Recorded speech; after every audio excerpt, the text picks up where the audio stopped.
தாழ்மையான ஒரு வேண்டுகோள், அது இந்திய ஒன்றிய அரசிடம் நான் முன்வைக்கிறேன். அம்பேத்கர் அவர்களை பத்தி யோசிக்கும் போது கண்டிப்பா சட்டம் ஒழுங்கு சமூக நீதியை பத்தி யோசிக்காம இருக்கவே முடியாது. இன்னைக்கு மணிப்பூர்ல என்ன நடக்குதுன்னு நம்ம எல்லாருக்குமே தெரியும்.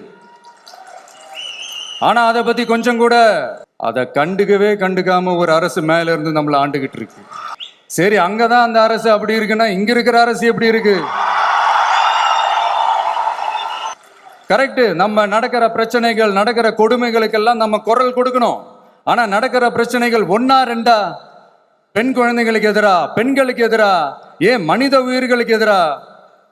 இதெல்லாம் நம்ம பார்க்கிறோம், படிக்கிறோம், மற்றவங்க கிட்ட இருந்து கேட்டு தெரிஞ்சுக்கிறோம். இதுக்கெல்லாம் ஒரு நிரந்தரமான ஒரு தீர்வு என்ன தெரியுமா? ரொம்ப சிம்பிள் தான்.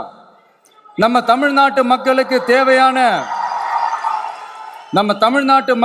தேவையான அடிப்படை வசதிகளை பாதுகாப்புடன் முறையாக முழுமையாக அளிக்கும், மக்களை உண்மையாகவே நேசிக்கிற ஒரு நல்ல அரசு.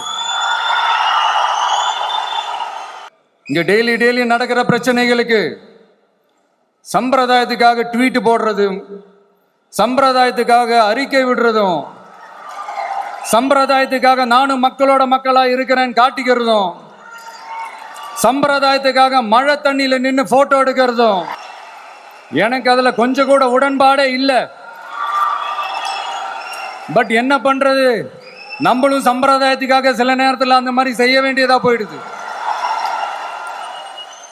அதாவது என்ன சொல்ல வரேன்னா, மக்களோட உரிமைகளுக்காகவும் அவங்களோட உணர்வு பூர்வமாக இருக்கணும்.